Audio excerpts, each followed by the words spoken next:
হয়তো ভাবছেন একটা ছবির ব্যাকগ্রাউন্ড কিভাবে চেঞ্জ করবেন। মাত্র 1 মিনিটের কাজ। জানতে চাইলে আমাদের ভিডিওটি কন্টিনিউ করুন। প্রথমে আপনার ক্রোম ব্রাউজারটি ওপেন করবেন।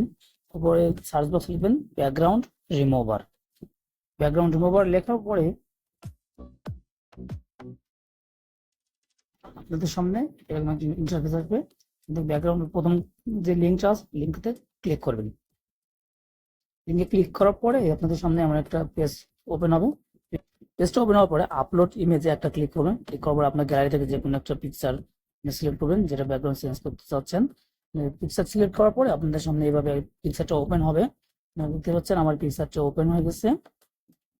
ওপেন হওয়ার পরে ব্যাকগ্রাউন্ড রিমুভ হয়ে গেছে। মানে এখান থেকে পিকচারটি আমি ডাউনলোড ক্লিক করে ডাউনলোড করে নিয়ে ব্যবহার করতে পারবো। যারা এই অ্যাপস থেকে নতুন একটা ব্যাকগ্রাউন্ড অ্যাড করতে চাচ্ছেন তারা ব্যাকগ্রাউন্ড নামক এই প্লাস চিহ্নতে ক্লিক করে এখানে আপনি বিভিন্ন ধরনের ব্যাকগ্রাউন্ড ইমেজ পাবেন। এটা আপনি ইউজ করতে পারেন। এছাড়া এখানে বিভিন্ন ধরনের কালার আছে, কালারগুলো ইউজ করে আপনার এই ছবিতে ব্যাকগ্রাউন্ড অ্যাড করতে পারবেন। তারপর আপনি ডাউনলোড অপশনে ক্লিক করে পিকচারটি ডাউনলোড করে নিয়ে ব্যবহার করতে পারবেন। ধন্যবাদ।